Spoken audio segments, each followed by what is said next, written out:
Welcome back, everybody. Hope you had a little bit of a chance to go, I don't know, do whatever you needed to do for a few minutes. We're in for a treat. We're in for a huge treat because this next talk has two speakers in it. And we're gonna invite them on stage right now. All right, let's see. There we go. Hi. Welcome back, everybody. Hope you had. Hi, sorry about that. I had looping audio.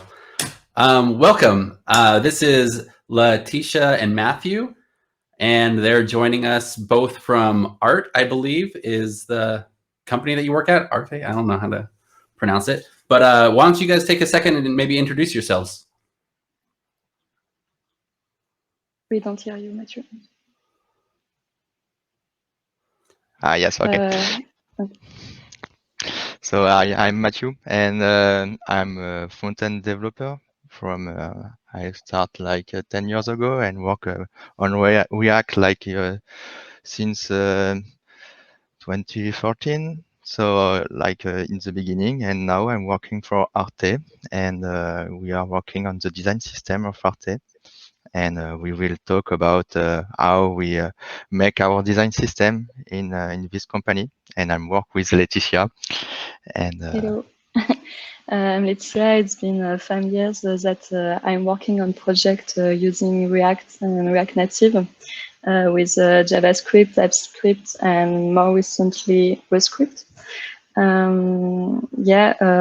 I joined Arte 1 year ago, and we will talk about the project here at Arte.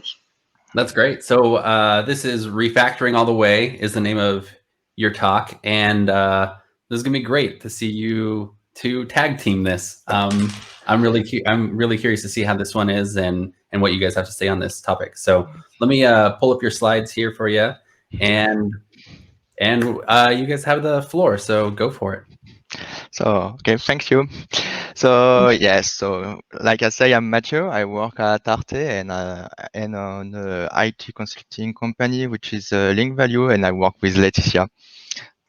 Hello. So as I said, I work also at Arte. I'm a front-end developer. Arte is a European TV broadcaster. It's known for the quality of its cultural programs. And you can see the streaming website at arte.tv.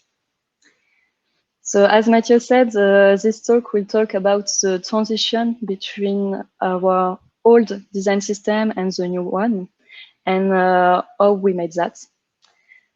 So Arte made the choice to use a design system to manage all its UI components between its websites. This design system was called Style Guide. And as many talks speak about that, using a design system is very mainstream because it brings some advantages. First, visual consistency, and then a development efficiency, since all UI components is only developed one time. And we used to deploy this style guide using the following picture. Yes, this style guide was used thanks to a NPM package, and also thanks to some asset and polyfill in the CDN. And in fact, it was used on several sites in Arte, like the intranet or the replay, which is the streaming website. And so to build this style guide, we have a lot of libraries, a lot of tools, because all was made like the site to present our components. And we have so a lot of tools like Preact, like Babel and Webpack to build everything. And with the time, the team change and everything change, and so we have troubles. So yeah. Yes, as I said, Mathieu, some things happened. First, the team that has created the style guide changed. We had a lot of UI requirements from the other teams because no UIs are fixed with time. And then there is the arrival of what we call at Arte the leaky pages.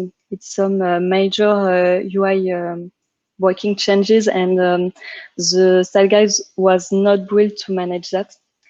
So at this moment, the team had a lack of knowledge and time, and they were very afraid of bringing some new bugs into the project. So instead of doing refactoring, they added some new code, and the code base began very big and hard to maintain. So at this moment, we decided to make a big step and to start everything from scratch. So what we need is, as every project, a project that is scalable and maintainable, with an easy onboarding and good build performances. And thinking about that, we decided to use a typed language. And more precisely, we decided to choose Rescript. Rescript is a rebranding of Reason. So you may hear about one or the other name during the presentation. And so the question is why Rescript? It's not so mainstream, but it's a typed language, like we said, and like we can see in this graph, it has a pretty good property enforcement and type coverage. And in fact, for a design system, we want everything to be typed. Well typed, and with TypeScript, the types depends on the knowledge of the team.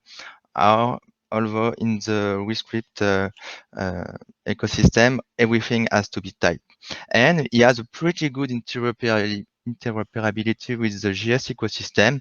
And we have something important for us. It's binding for React, which is Reason React. Yes, we can use Reason React library to make some React with Rescript.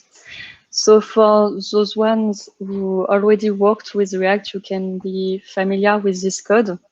The only things to do to create a component is to add the @react.component above the make function. And then it's okay to use everything from the React ecosystem. It's good to know that this library is maintained by Facebook team. Another advent of Rescript is the speed of compilation.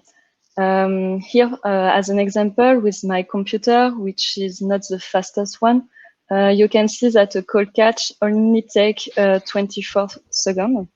And then all the next compilation will take 80 milliseconds. So it's very fast, and this speed is not the only advance for the developer experience. Another thing is not everyone know how to write Rescript or Reason, and in fact we will publish a package which will be used by JavaScript developers or TypeScript developer, and Rescript transpiles the code to very readable JavaScript. So if the other teams have troubles, they can go to the JavaScript file and know what's going on. And so this is really good. Another thing which is really important for the Rescript on the Rescript ecosystem is like we have types and variants, and we can use these types directly in the code to perform what's called a pattern matching. In this example, you can see we have a school person and a greeting function, and with we will do a pattern matching, like a switch on JavaScript directly on the type. The type is like a constructor, and we can do some greet message with the type directly. And this is very, very good because in the design system we will have all the variants, and with a simple switch we can display what we need. And this is really important for us. And the last thing. Yes, there is a last advent for us using Rescript is the use of the GenType tool. Thanks to GenType, we can generate some TypeScript types. And it's very useful because we don't know if the teams that is using our design system will use TypeScript or Reason. And here we let the choice to them. So let's present you all this advent in a little live coding. You can find the code at GitHub if needed. So let's check how it's working. For the use case, we did create a form with 3 fields: the name, the email, and the age of a user, so he can update its profile with that. Let's check what is going on the code. So the first thing that you can notice is that we have a component, because we see that there is the @react.component. Then this component has a state, and by default, it has an empty name and email and age equal to 0. And now, if we check the render, you can find some JSX, and there is the 3 field we have in the form and the button at the end. Okay. At the right of the window, you can see the compiler that said that everything is okay. Now, if a user is updating a field, we will call the onChange function. This function will dispatch an action, and this action will depend on which field we have updated. So as in React, if we dispatch an action, we go into the reducer. And here you can see a pattern matching. We do a switch on the action. And depending on this action, we will update the corresponding state. For example, when we update the name, we spread the state and we update the name value. Okay, everything is working fine for now. Let's say we want to add a new action. Let's say we want to add a setIsLoading action, for example. And this action will say to the user if the data are loading or not. So let's save. And here you can see first how much the compiler is fast. And then you can see that he said, you forgot to handle a possible case here. So it's very precise that in our pattern matching, we are missing a case. We need, since we do a switch on the action, adding the case of setIsLoading. So let's do that.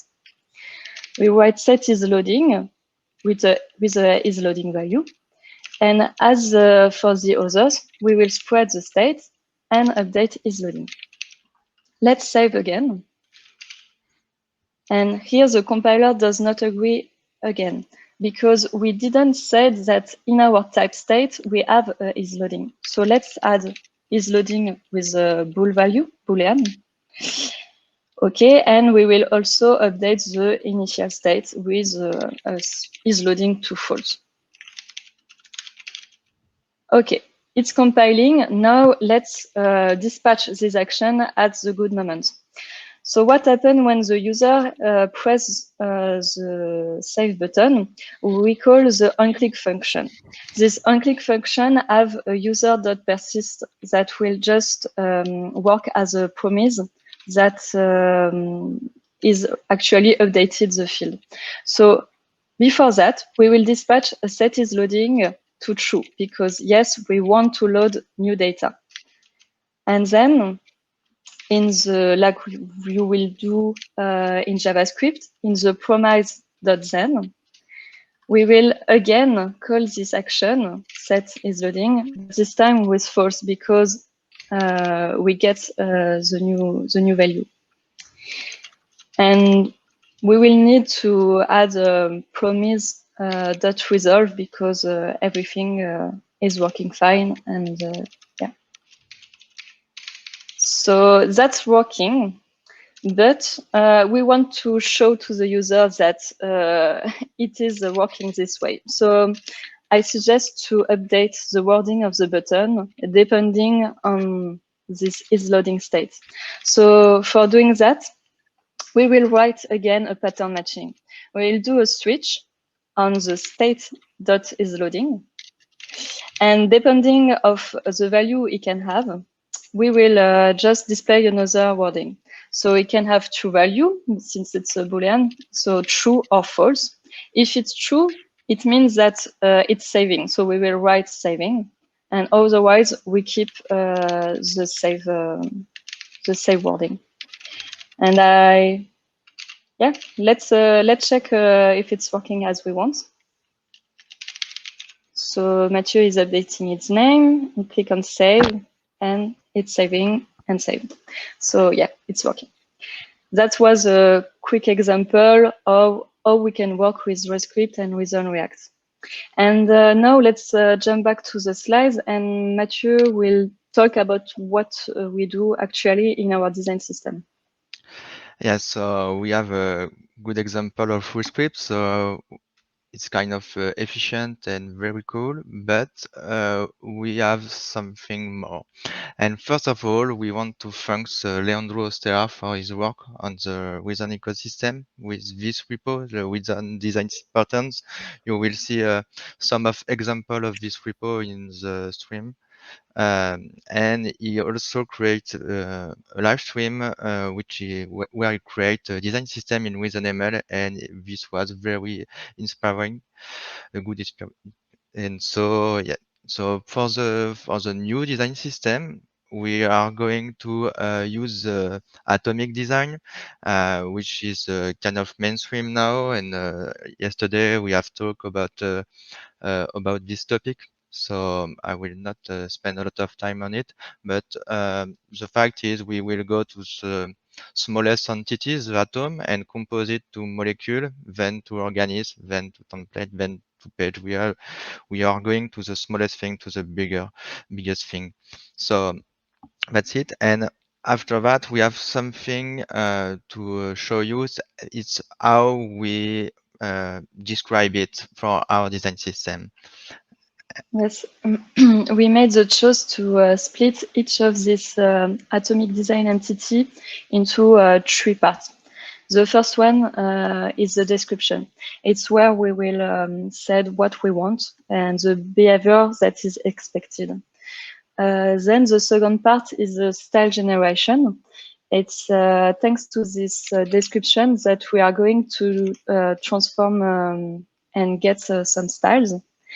And at the end, the third part is the component where we associate this style to our component. So we will have at the end an HTML and CSS into this file. So let's take the text example. Here for the description, you can see that the text can have a size and a color. By default, the size is equal to S and the color to black. But for example, we can have maybe a big title and the size will be biggest. That's just the description.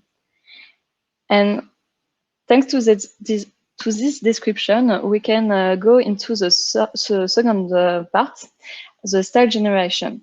So here we are using emotion, but you are free to use what you want. So you can see that by default, all the text have a Barna font.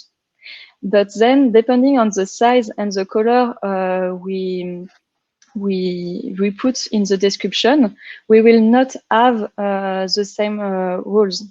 For example, for the size in the pattern matching, you can see that if we have a S size, the font size will be 12 pixels. Otherwise, for all the other cases, it will be 16. And this is the way we are generating our styles. And then the third part, the component. So you can see that we are getting the styles that were generated just before, and we will put them into the JSX to have our component. So that's the way we work. And yeah, Mathieu will give you some more tips with the live coding. Yeah, that we are used to use in our design system. Yes, so in fact, I will take the previous example and I have some feature on it. And so I've made some PR and we'll just go see what's going on there. And so I just have to persist the user only if the form is edited. And in fact, it's kind of a simple use case.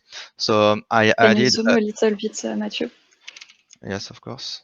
I Thank think you. it's so. Yeah, okay. I just added a is edited field in my state, and after that, I adding the proper action. So the set is edited. When a field is updated, I set the is edited field to true, and the set is edited function just set the is edited proper props, and after that I just set it to false initially, and I check this state. If it is edited and not loading, I can persist my user and reset it when the user is persisted. And after that, just adding some way to disable the button. And Laetitia made a comment, and I just Yes. updating the Yeah, because I have tested this branch and it's working fine, but I'm just afraid that here the pattern matching is not quite readable. So I suggest to use a status type maybe to get rid of all these booleans. I don't know what you think. yes, I think we can use a status type, and yes, I think it will be more readable to use a status type. So let me show you. So in fact, we have these two booleans. These two booleans, what are they? They are the status of this form, and so we can encode these two booleans into one type, which will be more readable, more efficient to describe our state. And so I will just create this status type, and I can say, okay, my form can be idle or can be saving. This was our previous thing. It can be saved or it can be edited. And so with this type, I can replace these two booleans by this status thing. And so I can say we have this status field, which is a status. We can get rid of this two action and set a new one, which is the set status, which will take a status. And now I have some error on the right. We can see I will just update on my IDE, and I can get rid of this and set status. And now it's status here, and I would just go. And now I can update these two. So the is edited. It's status now. Yes. So I would just update everything to have everything working. So the default status is idle. Here I am on the use reducer, and I will keep updating here, just saying now it's edited directly with the type, and it's kind of readable. We see directly what is going on. And now I have more because here is status. Okay, so now I have an error here because the state.is edited is not here anymore. So I can remove this and use a pattern matching instead on the status. So let me do that. So I will switch on the state.status. And in fact, now I just have to say if it's edited, I will perform the action. And if it's something else, so I can use the underscore thing, I will just do nothing with the parentheses. And now I have to update this. So set status and say, okay, it's loading. It's saving, I think I put. And here I will just take that and say, okay. Okay, now it's saved.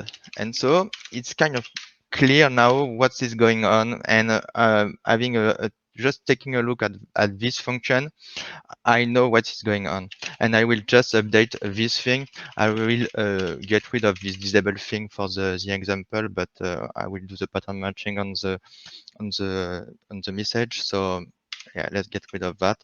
And so now I don't have to switch with these two booleans. I will just switch on my status and say state.status. And now I can just remove everything and say, okay, if it's saving, I will display saving. If it's save, I will display save. And for idle, okay, I will say, yeah, why not idle? And if it's just the last one is Edited. It's edited. edited. Yeah, I would say you can save. Okay, so now it's compiling. So if everything is good, I can save anything. The text is not changing. So I think it's going great. And now I can save. And if I click on the button, say saving, and go back to the saved function, and I can go again and again. And the tips here, often you can remove this boolean and explain this to more a type with a status or something more expressive, because the boolean only encode two values, and if you have to add something, you will add another boolean, like I have done with the is edited thing, and it's going to be more and more complicated with the time. So yeah, let's use the type system, and yes, this will be great. So this was the first tip. Try to get rid of the boolean when it's possible. And the other thing, I have made another PR on the repository here. So I will just go to this, and yes, I have to check if the email is valid before persisting the user. And yeah, just one thing here you can see, I will use the user.email.isValid, and if it's true, I will perform the update. And in fact, just on the email with the isValid function, and Laetitia made the comments again. And yes, because I'm afraid that it's quite hard for the developer to think every time to use the isValid function everywhere. So one day you talk me about smart constructor. I don't know if it's possible to say that our T is something valid by default, and this way the developer is sure that he has a secure email. So I don't know if we can do that for this case. yes, I think it's a good use case for doing that. So just let me get the branch, because yes, and I will. And so I go back to this branch. So I will restart the compiler. Okay. Here we go. So like I said, I just added this validation here, and in fact, it's in the user model. So I will just go to the user. Yes, user, and say here you can see just a regex to validate the email. And what is the problem with this isValid function? With an isValid function, the problem is the validation. The developer has to think about the validation, and we have a compiler who can think for us, and so we can't forget to valid email and do something with this. So we can make sure the email is always valid by construction, by design. And so we can say with this thing, saying it's an interface for the module, we can say, okay, you will have an email is a type T. And this type T, I will not say what is it. So when I save here, you can say, okay, we don't have this isValid function, so I can get rid of this thing just to the example and say, okay, it's always true. because why not? The compiler will say, oh, this has type string, and I want a user.email.t. Yeah, it's a string, yes, but outside of this module, the type t is not known. So I will need a make function to create this type t.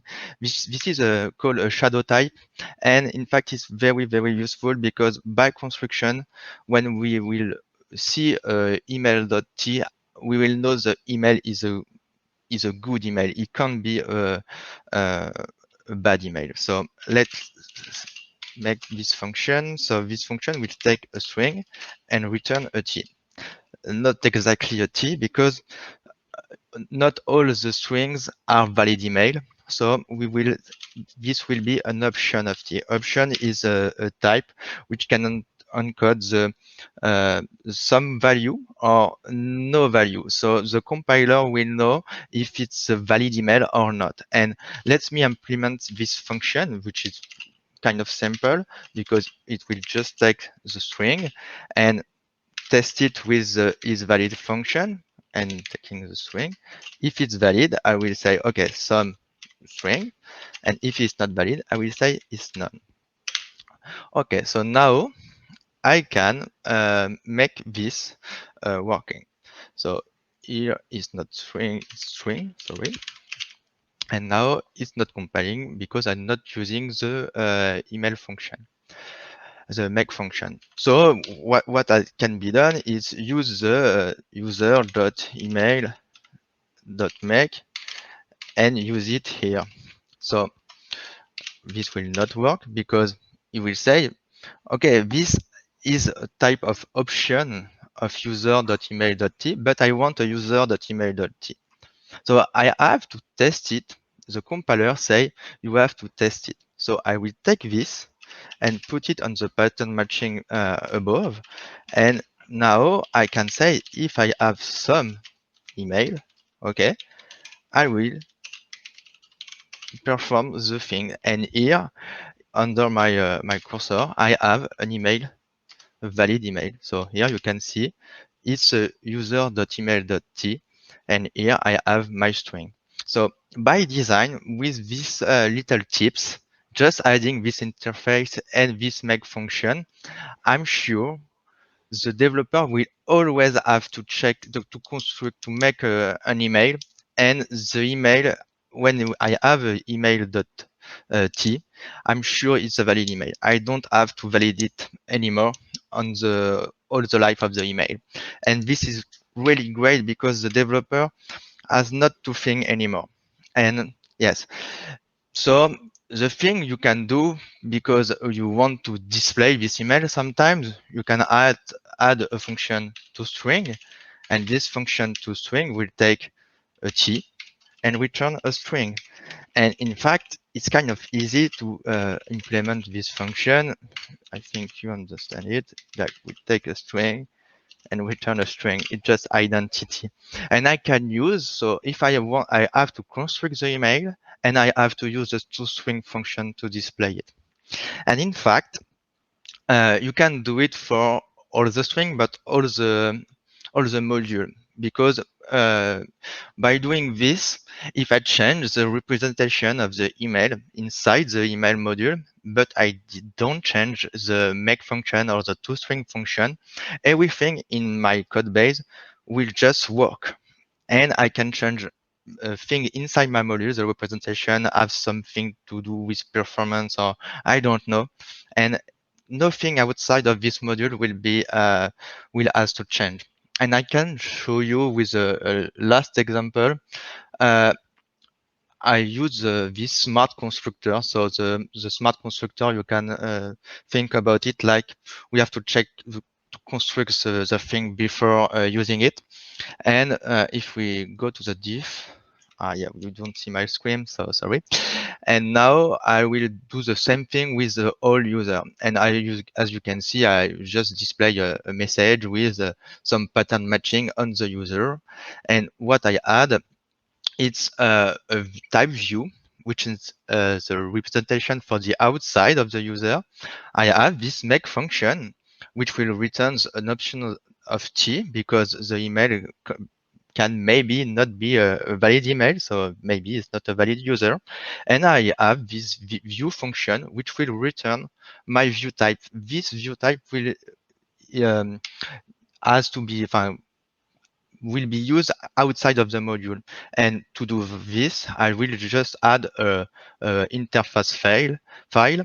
And with this type T, with type view, I can be sure I can change my user inside. If I don't change my view here, I will not change anything in my project.